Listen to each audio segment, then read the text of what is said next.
পড়ে গেছে ডিসেম্বর মাস, কিছুদিন পরে চলবে বড়দিনের উৎসব পালন করবে মুসলমানের ছেলেরা। করবে না করবে না, এরা জন্মদিন করবে, এরা কেক কাটবে। ও ভাইরা, যেই না ডিসেম্বরটা শেষ হয়ে যাবে, পয়লা জানুয়ারির আগমন ঘটবে, এরাই করবে হ্যাপি নিউ ইয়ার। শুরু হবে এদের ডিজে বাজিয়ে গান বাজনা পিকনিক করা। হবে না হবে না, কাবিল ডিঙ্গার ছেলেরা অমুকও যায় না।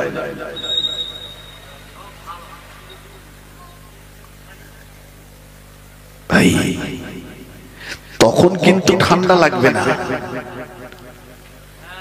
তখন ঠান্ডা লাগবে না। কোথায় ঠান্ডা, ফাঁকা মাঠে চলছে, ডিজে বাজিয়ে ফাঁকা মাঠে সেখানে পিকনিক করছে।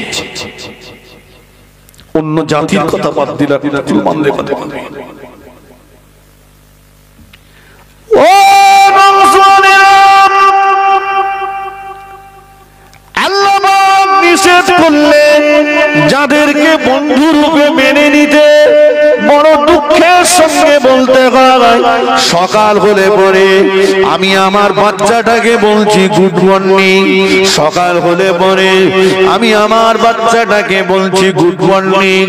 আমি যখন কোথাও যাব আমার বাচ্চাটাকে লক্ষ্য করে আমি দিয়ে দিচ্ছি টাটা টাটা বাই টাটা। ও ভাইরা আমার, ঘুমাতে যাওয়ার সময় আমি আমার ছোট্ট বাচ্চাটাকে বলছি গুড নাইট।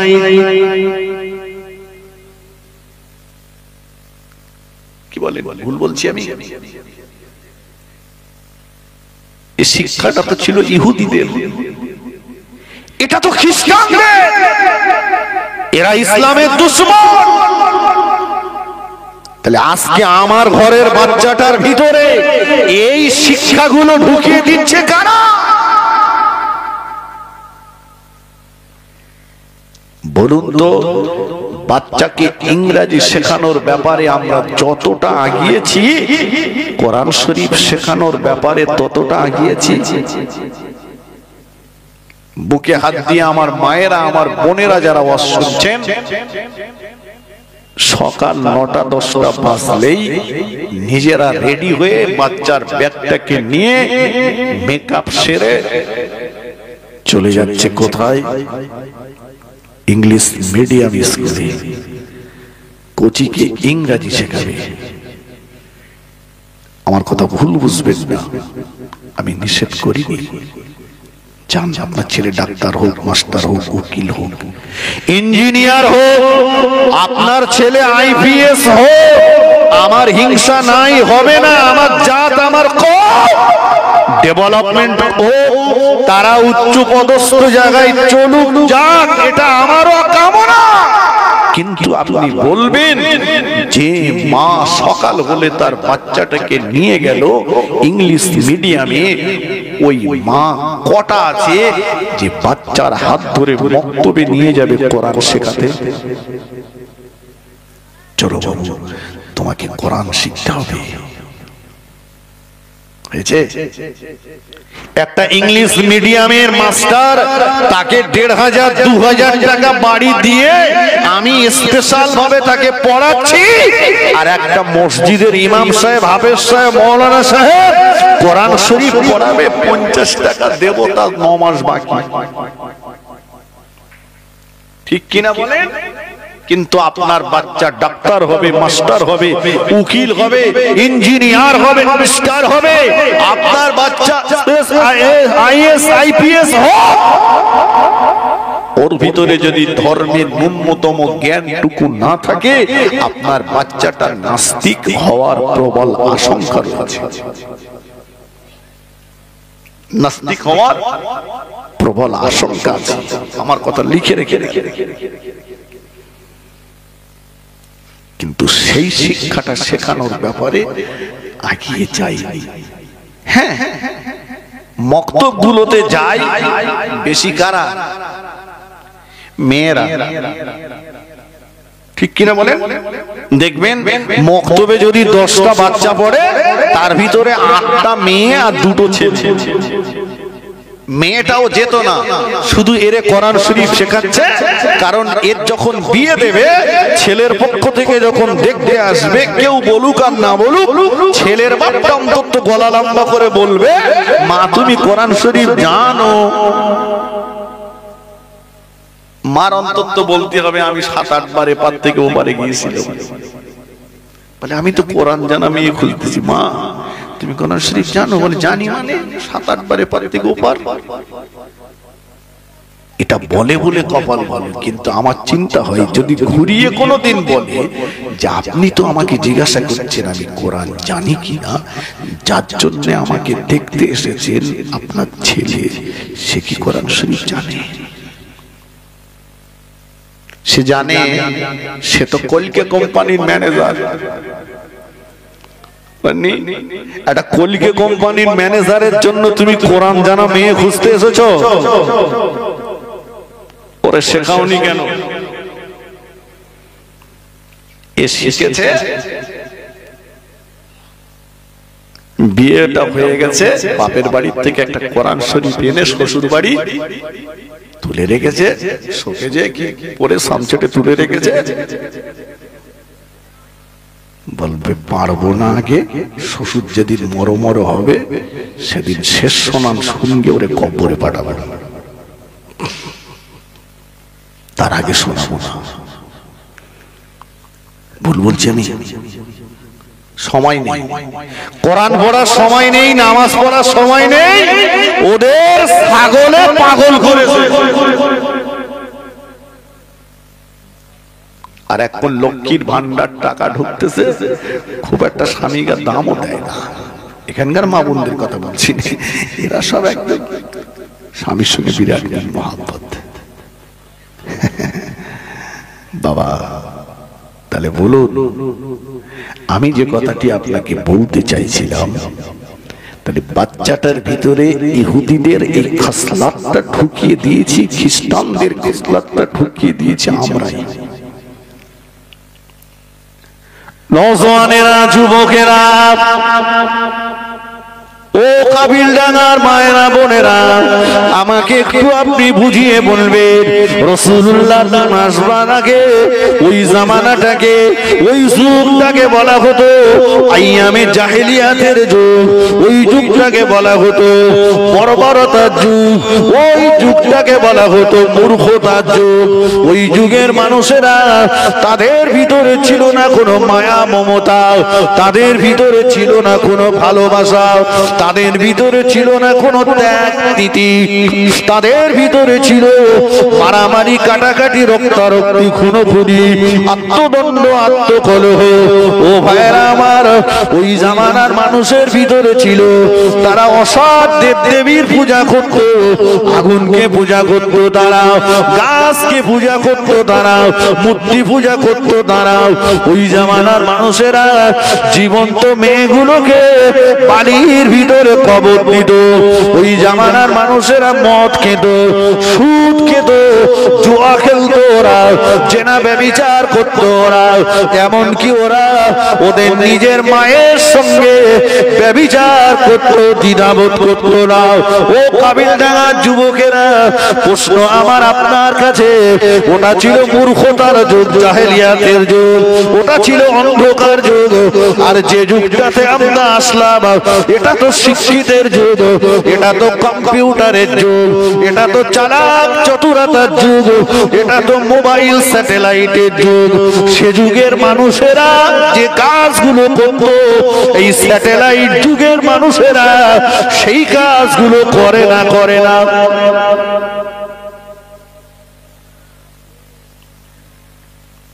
একটু হ্যাঁ না বলেন বাবা। সেই যুগের সঙ্গে এই যুগের পার্থক্যটা কোথায় বলেন?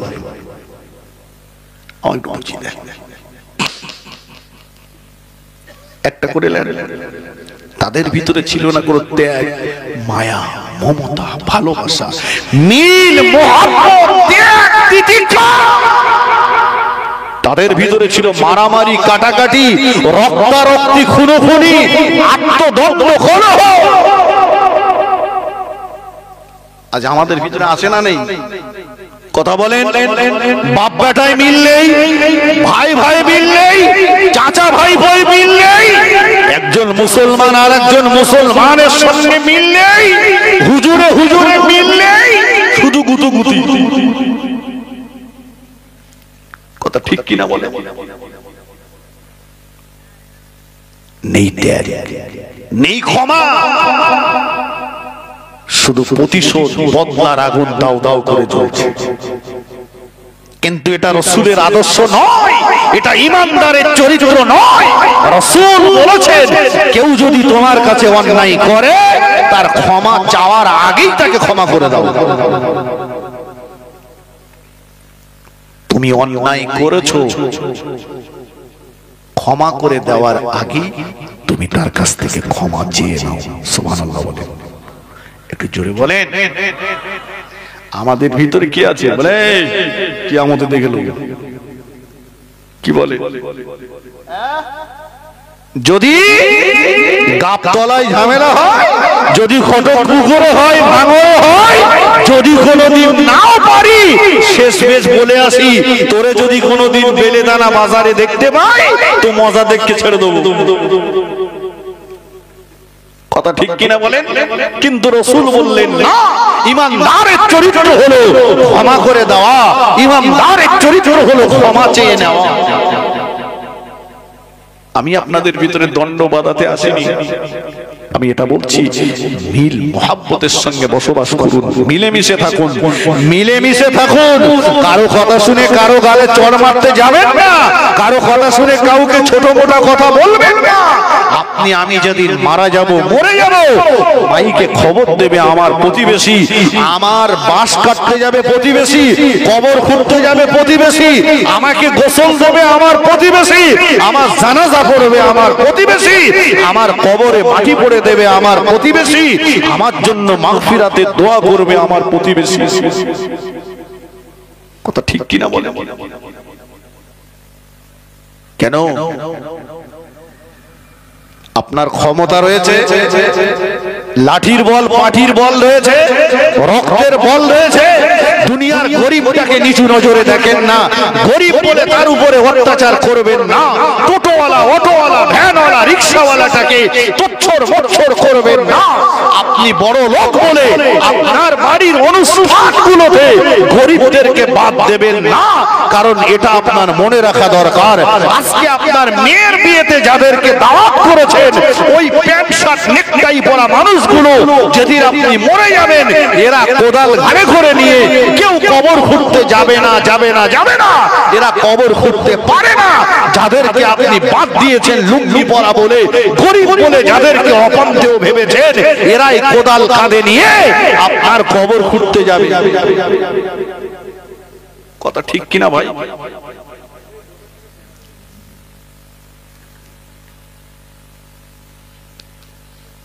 আমার ভাইরা, তাহলে তাদের ভিতরে ছিল ত্যাগ, মায়া, মমতা, ভালোবাসা, ক্ষমা।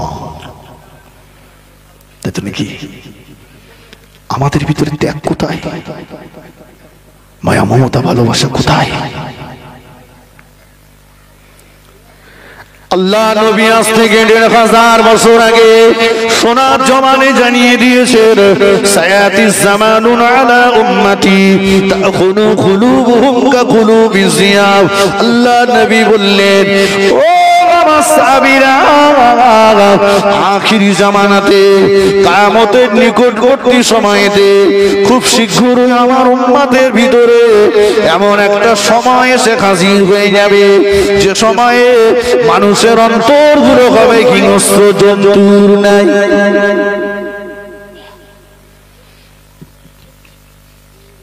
আমার কথা বোঝা যাচ্ছে? আমি বলিনি, রাসূল বলেছেন, মানুষের অন্তরগুলো হবে হিংস্র জন্তুর ন্যায়। ঠিক বলেছেন রাসূলুল্লাহ। ভাই, সুন্দরবনের জঙ্গলে বিখ্যাত বাঘ রয়্যাল বেঙ্গল টাইগার, গাছের আড়ালে ওত পেতে বসে আছে। একটা মা হরিণ মনের আনন্দে তার বাচ্চা দুটোকে নিয়ে খেয়ে বেড়াচ্ছে। হরিণের লক্ষ্য নেই বাঘের দিকে, কিন্তু বাঘের লক্ষ্য টার্গেট হরিণের দিকে।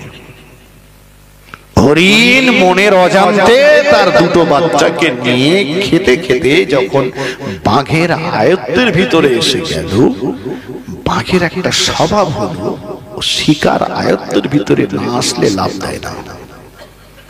ঠিক যেই আয়ত্তের ভিতরে পেয়ে গেল, এক লাফ দিয়ে বাঘটা হরিণটাকে ধরে তার হাতটাকে মুটকে দিল, বুকটাকে ফিরে কলিজাটা টেনে বার করল। বলবেন সুন্দরবনের জঙ্গলে বাস করা এই 4 পেয়ে জানোয়ারটা একবারও কি ভেবেছে মা হরিণটাকে যদি মারি বাচ্চা দুটোর অবস্থা কি হবে? হ্যাঁ না বলেন, হ্যাঁ না বলেন না। সুন্দরবনের জঙ্গলে বাস করা এই 4 পেয়ে জানোয়ারটা যেমন ভাবিনি, আমাদের এই মানব সমাজে ঘুরে বেড়ানো কিছু মানুষ রূপী দুপে জানোয়ার আছে, যারা দুনিয়াবি স্বার্থে, সামাজিক স্বার্থে, রাজনৈতিক স্বার্থে কত মায়ের কোল খালি করেছে, কত বিবিকে বিধবা বানিয়েছে, কত বাচ্চাকে এতিম করেছে।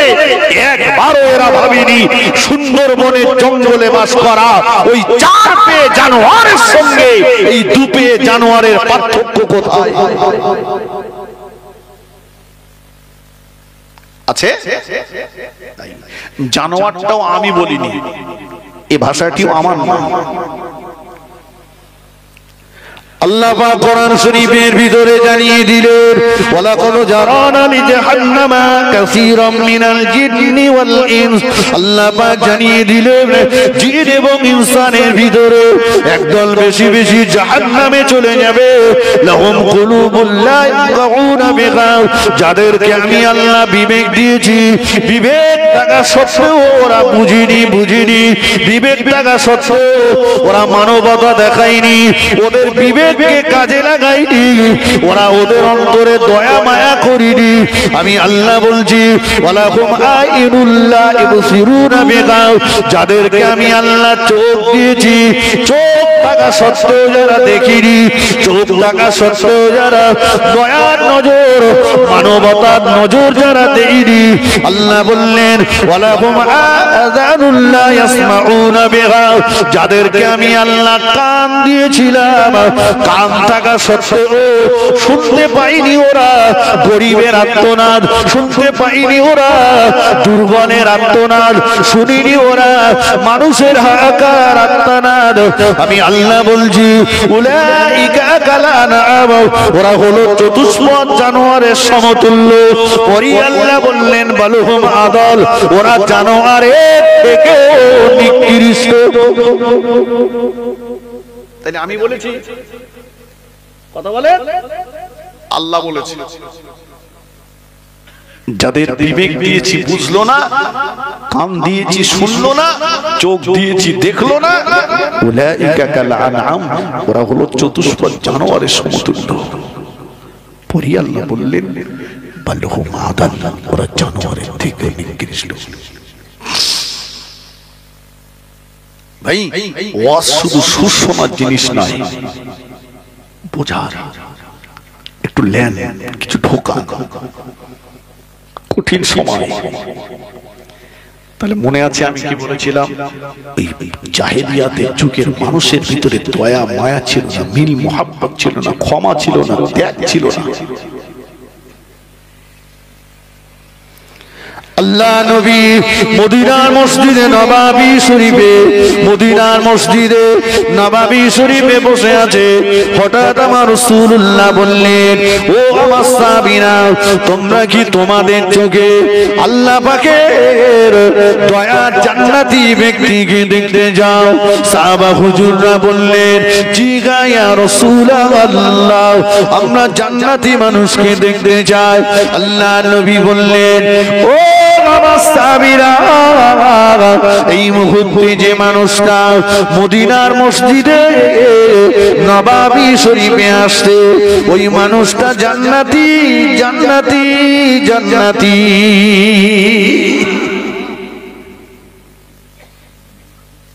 ভাই নবী যাকে জান্নাতি বলেছেন সে জাহান্নামী হবে না। সাহাবারা ভাবছেন সিদ্দিকে আকবর মনে হয় আসছেন, ফারুক আযম মনে হয় আসছেন, জিন নুরাইন মনে হয় আসছেন, কিন্তু না, অল্পক্ষণের ভিতরে মসজিদে নববী শরীফে প্রবেশ করলেন আল্লাহর রাসূলের একজন দেহাতি সাহাবী, গ্রাম্য একজন সাহাবী, গরিব মানুষ, খুব বেচারা খুব গরিব মানুষ, সব সময় নবীর দরবারে যেতে পারে না, আসতে পারে না সব সময়, মাঝে মাঝে মাঝে মাঝে আসে। সাহাবীরা চিন্তা করলেন এই মানুষটাকে রাসূলুল্লাহ 3 বার জান্নাতি বলেছেন, কি এমন আমল করেন ব্যক্তিটা? হযরত আব্দুল্লাহ ইবনে উমর রাদিয়াল্লাহু আনহু ওই সাহাবীকে বললেন, ভাই আমি আপনার বাড়িতে 3 দিনের জন্য মেহমান হব, আপনি আমাকে মেহমান করবেন? আল্লাহ রাসূলের এই গরীব গ্রাম্য সাহাবীটা বললেন, এটা তো সৌভাগ্য আমার, আপনি সব সময় নবীর দরবারে থাকেন, আমি পারি না, আপনি আমার বাড়ির মেহমান হবেন, চলে চলে আলহামদুলিল্লাহ চলে গেলেন। হুজুরের উদ্দেশ্য ছিল এটাই, আল্লাহ নবীর ওই গরিব গ্রাম্য সাহাবীটা, আল্লাহ নবীর ওই গরিব গ্রাম্য সাহাবীটা কি এমন আমল করে, কি এমন ইবাদত করে, এটাই জানার ইচ্ছা ছিল তার। একদিন পার হয়ে গেল, 2 দিন পার হয়ে গেল, 3 দিন পার হয়ে যাওয়ার উপক্রম। আল্লাহ নবীর গরিব গ্রাম্য সাহাবী ভিতরে 5 ওয়াক্ত নামাজ ছাড়া, 5 ওয়াক্ত নামাজ ছাড়া আর কিছুই খুঁজে পেলেন না।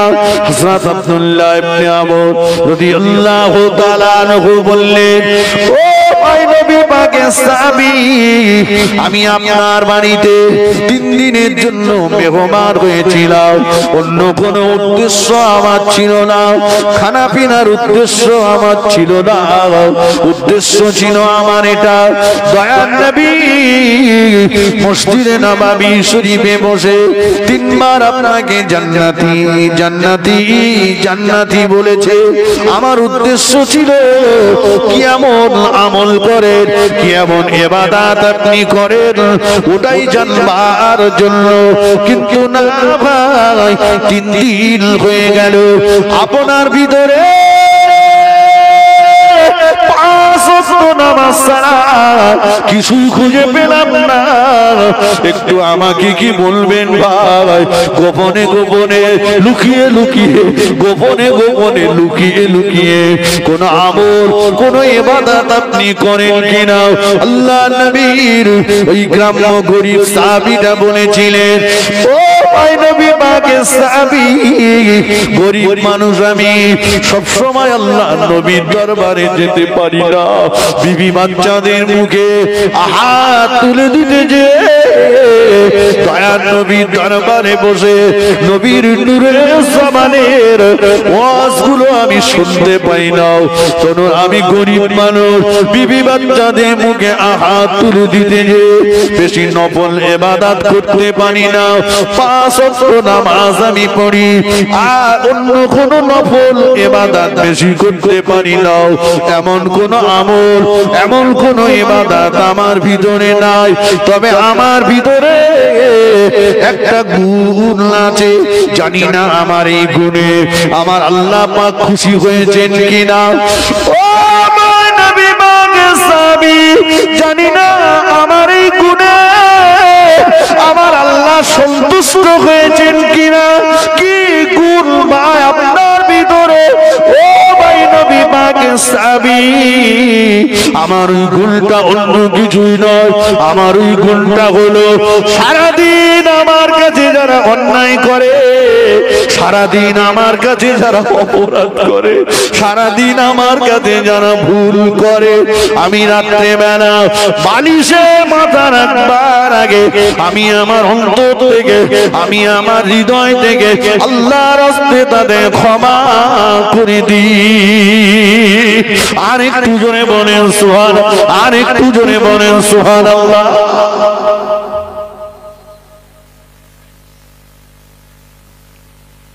আমি রাত্রেবেলা বালিশে মাথা রাখবার আগে অন্তর থেকে তাদেরকে কথা বলে ক্ষমা করে দিই। চাচা বলে, খোকা ঘুমের ট্যাবলেট খেয়েও ঘুমোতে পারছি না। কেন চাচা? বলতে আব্দুল করিমের যতদিন আমি খাই না করবো, ওর মাস না দেওয়া পর্যন্ত খোকা আমি ঘুমোতে দিই। মসজিদে বলে আগের কথা, এদিকে বাঁশ দেওয়ার জ্বালাই করে বেড়াচ্ছে। কোথায় দেয়, কোথায় ক্ষমা বলুন? আছে? নাই। মিল নাই, মোহাম্মত নাই। জানাজা ময়দানে দাঁড়িয়ে বলছে, যদি কিছু ভুল ত্রুটি করে থাকি ক্ষমা করে দাও। এই আরএসএস এরা ভারতবর্ষকে ইংরেজের কবল থেকে মুক্ত করার জন্য এদের বাপদাদা, এদের পূর্বপুরুষ এক ফোঁটা রক্ত দেওয়া তো দূরের কথা, এক ফোঁটা পানিও এই ভারতবর্ষকে ইংরেজের কবল থেকে মুক্ত করার জন্য এরা দেয়নি, এদের অবদান নেই। অথচ যে মুসলমানেরা মাথায় কাফনের কাপড় বেঁধে, যারা নিজেদের জীবনকে কোরবানি করে, নিজেদের জীবনের রক্তের শেষ বিন্দুটুকু দিয়ে এ ভারতবর্ষ থেকে ইংরেজ সরকারকে তাড়িয়েছে, এ ভারতকে স্বাধীন করেছে, আজকে তারাই সেই মুসলমানদের উপরে তারা তাদের আবার নূতন করে পরিচয় দিতে বলছে আমরা ভারতবাসী কিনা। কথা বোঝেননি? এটা কিন্তু দিল্লির মসনদে বসে থাকা এ জামানার হামান, এ জামানার ফিরাউনের একটা চক্রান্ত। তবে মনে রাখা দরকার, ওই দিল্লির মসনদে বসে থাকা ফিরাউনকে যে আমরা মুসলমান, আমরা মুসলমান, আমাদের বাপদাদা, আমাদের পূর্বপুরুষেরা তারা যেমন আমাদের জন্মভূমিকে মাথায় কাফনের কাপড় বেঁধে জীবনকে কোরবান করে রক্ষা করেছে, আমাদের বাপদাদুদের রেখে যাওয়া সেই সম্পত্তি প্রয়োজন হলে এ জামানার মুসলমানেরাও আবার মাথায় কাফনের কাপড় বেঁধে দিল্লির মসনদ থেকে এ জামানার ফিরাউন ব্রিটিশের দালালকে তাড়িয়ে দিয়ে আবার এ ভারতবর্ষকে মুক্ত করবে ইনশাআল্লাহ। কথা ঠিক কিনা বলুন? আমরা সেই আল্লাহর ইবাদত করি যে আল্লাহ ফিরাউনের কবল থেকে নবী মুসা আলাইহিস সালামকে হেফাজত করে বেঈমান ফিরাউনকে নীল নদে চুবিয়ে চুবিয়ে মেরেছে, তাই না? আমরা তো সেই আল্লাহর ইবাদত করি যে আল্লাহ ইব্রাহিম খলিলুল্লাহকে নমরুদের কবল থেকে বাঁচিয়ে দিয়ে নমরুদের মতো শয়তানটাকে ছোট্ট একটা প্রাণী নাম যার মশা, মশা দিয়ে জুতোর বাড়ি খাইয়ে খাইয়ে নমরুদকে আল্লাহ জাহান্নামে পাঠিয়েছে। কথা ঠিক কিনা বলুন? আমরা সেই আল্লাহর ইবাদত করি। আল্লাহর ক্ষমতা বেশি না নরেন্দ্র মোদীর ক্ষমতা বেশি? একটু কথা বলেন। আল্লাহর ক্ষমতা বেশি, তাহলে আমরা মার খাবো কেন? আমরা নির্যাতিত, লাঞ্ছিত, অপমানিত, পদদলিত হব কেন? আমরা আল্লাহ ভোলা হয়ে গেছি। আমরা আল্লাহ থেকে দূরে সরে গেছি। কথা ঠিক কিনা বলেন? আল্লাহ পাক কোরআন শরীফের ভিতরে জানিয়ে দিয়েছেন, ওয়ালা তাহিনু ওয়ালা তাহজানু ওয়া আনতুমুল আ'লাউনা ইন কুনতুম মুমিনিন। ও আমার বান্দা বান্দিরা, তোদের কোনো ভয় নাই, কোনো চিন্তা নাই। নরেন্দ্র মোদীর ভয় তোদের করতে হবে না, অমিত শাহর ভয় তোদের করতে হবে না। বান্দা, তোরা তোদের নামটাকে মুমিনের তালিকায় লিখিয়ে দে। বান্দা, তোরা মুমিন হয়ে যা। আল্লাহ পাক জানিয়ে দিলেন, ওয়াকানা হাক্কান আলাইনা নাসরুল মুমিনিন। মুমিনদের বিপদে মুসিবতে সাহায্য করা আমি আল্লাহ আমার দায়িত্ব। বলুন সুবহানাল্লাহ। আল্লাহ কি মিথ্যা কথা বলেন? নাউজুবিল্লাহ। আল্লাহ বলেছে তোদের কোনো ভয় নেই, কোনো চিন্তা নেই। সত্য, তোরা তোদের নামটাকে মুমিনের তালিকায় লিখিয়ে দে। বান্দা, তোরা মুমিন হয়ে যা।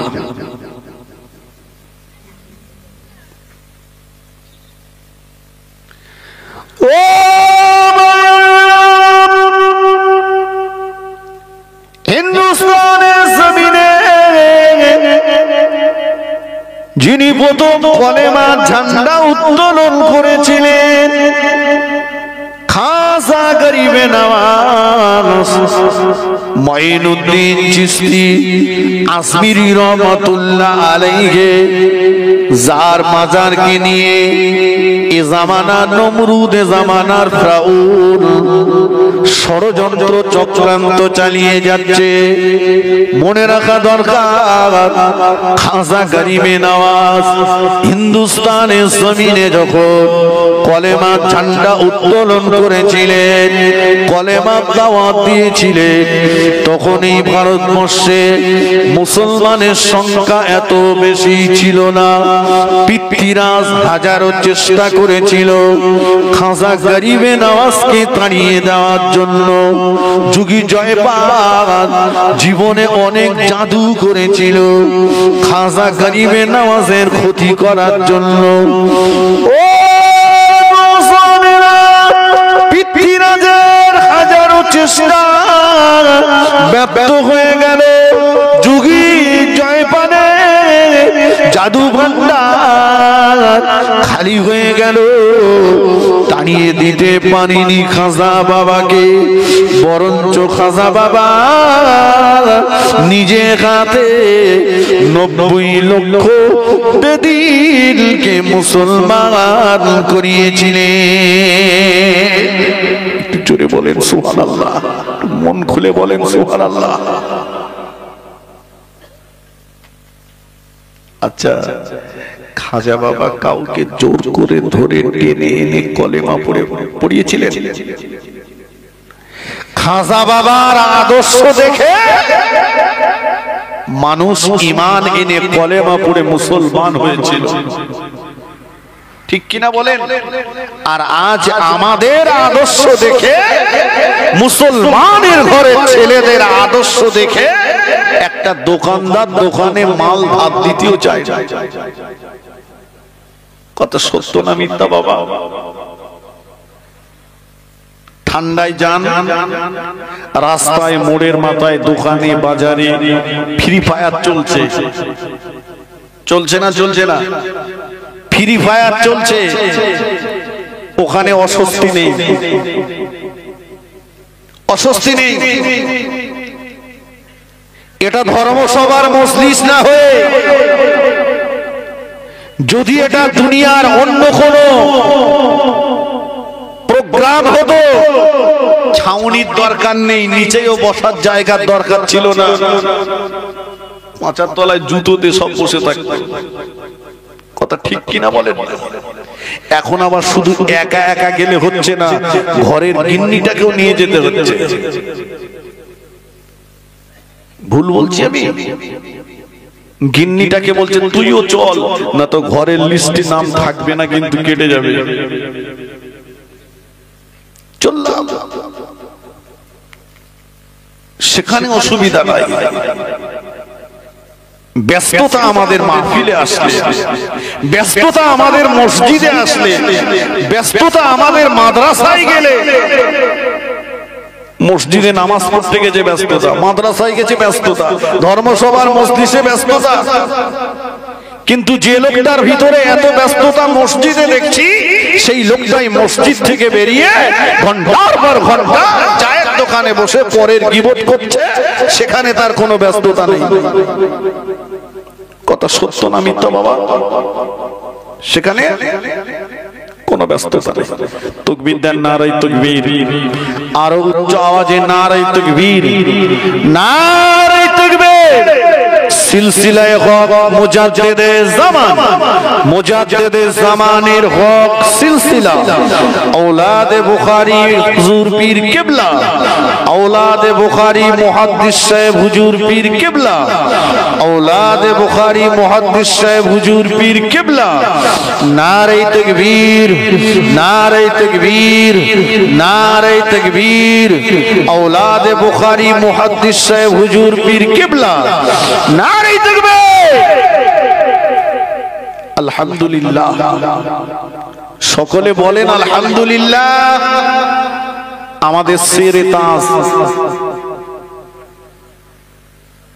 ফুরফুরা শরীফের প্রতিষ্ঠাতা ছিলেন সেই আওলাদে বুখারী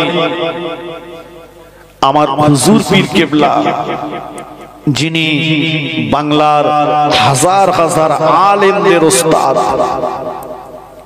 উস্তাজুল উলামা, যিনি দীর্ঘদিন ধরে ফুরফুরা শরীফ টাইটেল মাদ্রাসায় হাদিস পড়াচ্ছেন, হাদিসের দার্স দিচ্ছেন। সৌভাগ্য আমাদের, একজন যোগ্য হাক্কানি আলেমে দ্বীন পীর সাহেব হুজুর কিবলা আমাদের মাঝে এসেছেন, কিন্তু আমরা সব কোথায়? আল্লাহ জি, একবার দরুদ শরীফ পড়েন, আল্লাহুম্মা সাল্লি আলা।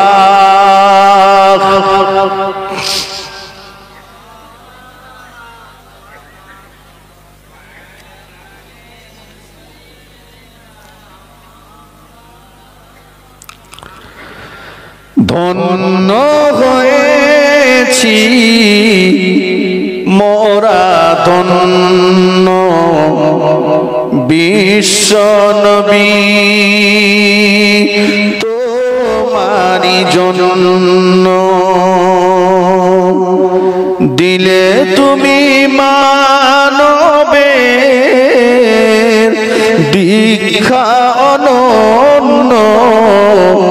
আল্লাহ ছাড়া মাবুদ নেই কেহ অন্য। আল্লাহুম্মা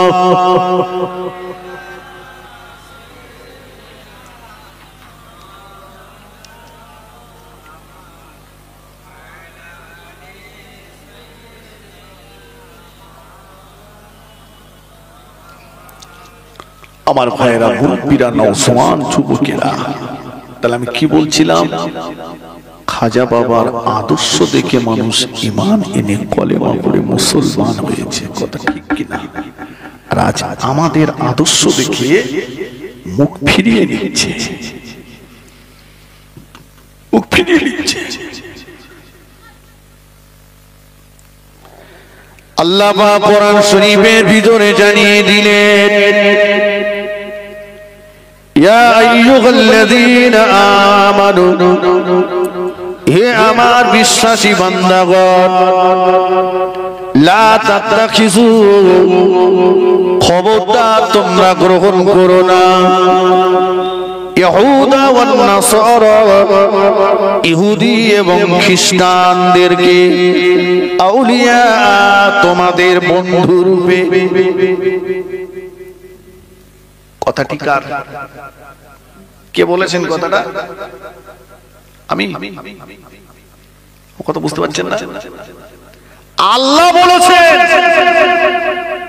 হে আমার বিশ্বাসী বান্দাগণ, লা তাত্তাখিযু, খবরদার তোমরা গ্রহণ করো না ইহুদা ওয়ান নাসারা, ইহুদি এবং খ্রিস্টানদেরকে আউলিয়া, তোমাদের বন্ধু রূপে।